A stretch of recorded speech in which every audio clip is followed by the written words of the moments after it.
السلام عليكم. اليوم في شهوة ام وليد راح نشوفوا البريوش. كاين بعض من الاخوات طلبوا مني الوصفه تاع البريوش اللي راح نديروه مع بعض. اذا راح نحتاجوا زوج حبات بيض، نص كاس تاع السكر، نص كاس تاع الزيت، مغرف كبيره خميره الخبز، نص كيس خميره حلويات، ربع لتر تاع حليب اي 250 مليلتر، زاز تاع التشينا لان انا في الموسم البرتقال. اذا راح نبداو على بركه الله. هنا نعاود نولي لكم السكر، انا حندير نص كاس، واللي يحبوا الحلاوه بزياده راح يقدروا يوصلوا حتى الكاس الا ربع. انا يعجبني هكا وانتم لكم الاختيار، كاين اللي يحبوه شويه حلو يزيدوا السكر. اذا راح ندير 2 بيض،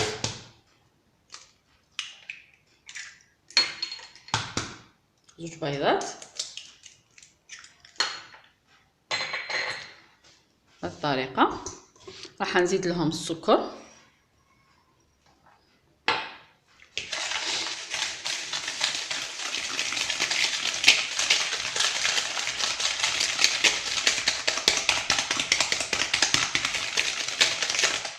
راح نزيد لهم حليب دافي، نديروش حليب بارد، نديرو حليب يكون دافي. نزيد لهم الخميره تاع الحلوه، الخميره عفوا الخميره تاع الخبز مغرف كبيره. بهذه الطريقه راح يذوب لنا السكر، نص كاس تاع الزيت،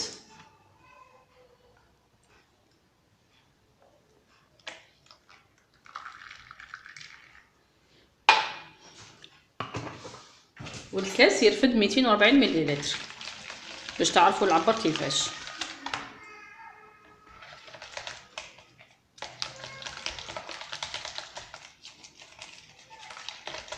نزيد لهم الزاز تاع حباتينا اولا قارص كما حبيتي.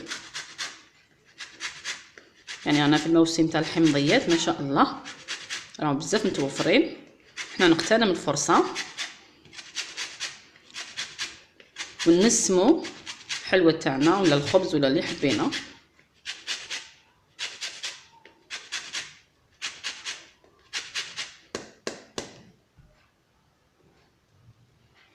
انا راح نخلطهم مليح.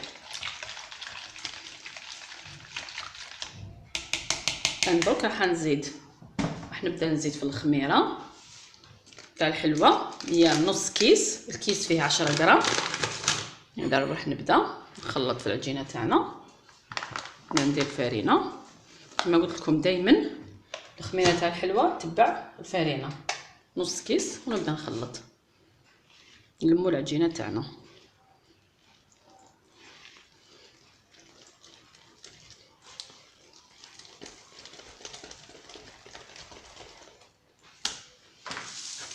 نزيد الفرينه،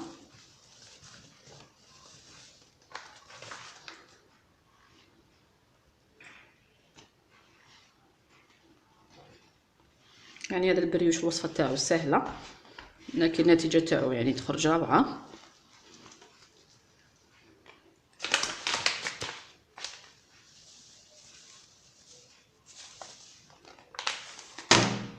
بهذه الطريقه، ونخلو العجينه طريه يعني ما نشفوهاش مليح باش يجينا رطب وطري، ما يجيناش ناشف.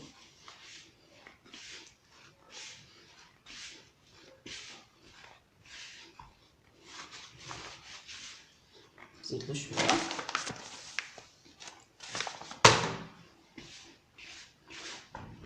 يعني تديلك حوالي واحد الرطل تاع فرينه، 500 غرام فرينه.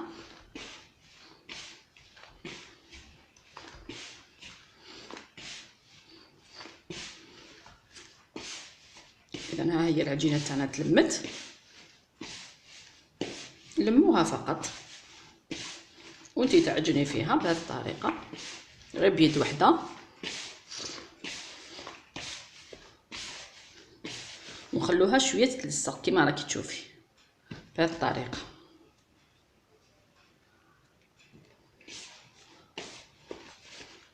نخدمها شويه فوق الرخامه باش ندخلها في بعضها.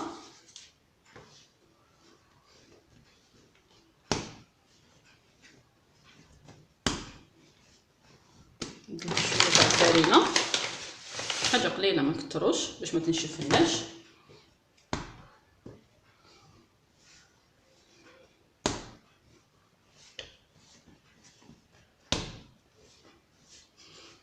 مديش منك وقت بزاف.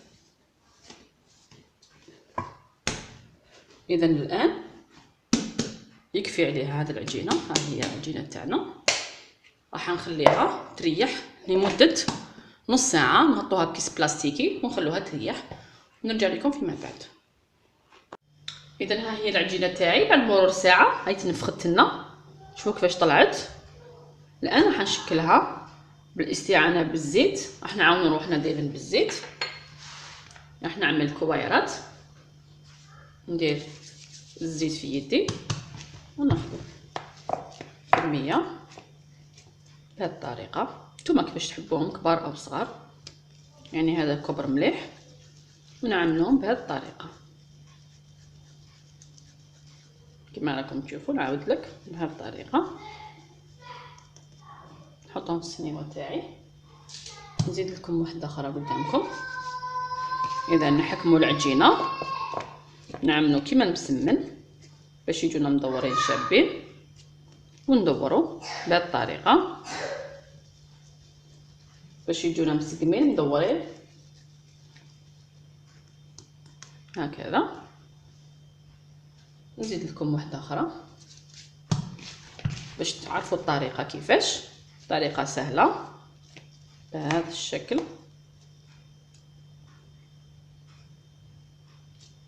بعد نحكموهم في يدينا وندوروا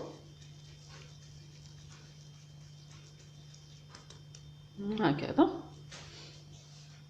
اذا انا حنستفهم في السنيوره، عفوا. من الاحسن نستعملوا ورق الطهي، انا نستعملو باش الحبات ما يلصقوليش. راح نكمل كل حبات التوعير وراح نخلوهم حتى يخمروا. نلتقي فيما بعد. اذا هنا البريوش تاعي بعد مرور 45 دقيقه راهو خمر وراهو طلع كما راكم تشوفوا. اذا كنت خلطت حبه بيض كامله بالفرشيطه مليح، وراح ندير لهم بالبانسو كامل، لكن غير بالعقل باش ما نهبطولهمش الخمور تاعهم بهذه الطريقه. يعني من الاحسن يكون بانسو تاع السيليكون، ماش حيخسر لنا العجينه تاعنا لانه طري. نديروا لهم كامل الوجه تاعهم مليح، ندهنوهم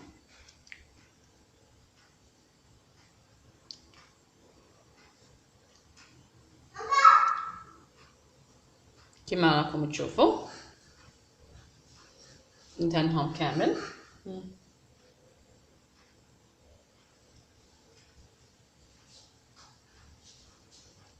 غير بالعقل بالبانسو ندهنهم. يعني راهي دايرت لي كميه لاباس بها. نتوما الا حبيتو تصغروهم تقدروا تصغروهم على الكميه تاعي درت هنايا. راح ندير لكم عدد اكبر، انا نحبهم هكا كبار، يعني كل وحده والذوق تاعها. اذا راح نعمل حبيبات بالجلجلان.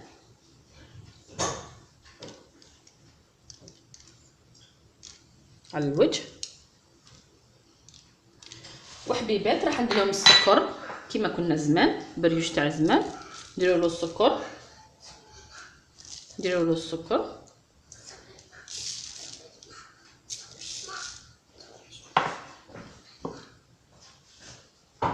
نكمل الحبات اللي بقاو لي. حندير زوج بالجلجلان وزوج بالسكر. كما قلت لكم دائما كل حاجه على حسب الذوق، كل واحد والذوق تاعو. اذا هنا راني سخنت الفور تاعي 10 دقائق قبل، لازم يكون سخون مليح. ديروهم يطيبوا كي تشوفوهم حماروا من التحت، شعلوا لهم من الفوق يحمروا مليح، ونتلاقاو فيما بعد. اذا ها هو البريوش تاعي بعد ما طاب كما راكم تشوفوا، تنفخ وطاب مليح. ماذا بكم كي تشوفوه ولا من التحت يحمر لكم من التحت، طفوا من التحت وشعلوا له من الفوق. شوفوا كيفاش طاب لي. راح نحي لكم حبه تشوفوها، خلوه حتى يبرد شويه باش تنحوه، لانه يكون سخون يكون طري بزاف. اذا ها هو البريوش تاعي، ها هو، شوفوا شحال طري، شفتوا نحي حبات.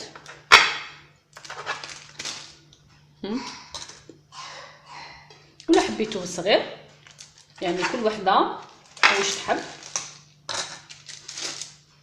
يعني كل واحد والاختيار تاعو واش يحب البريوش تاعو، ولا كبير ولا صغير. هذا اللي درناه بالجلجلان، هادو اللي درناهم بالسكر. ها هو البريوش تاعنا، شوفوا كيفاش جانا.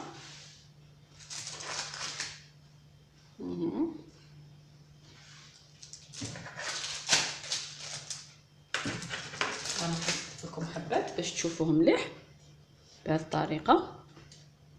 شوفوا ما شاء الله هذه.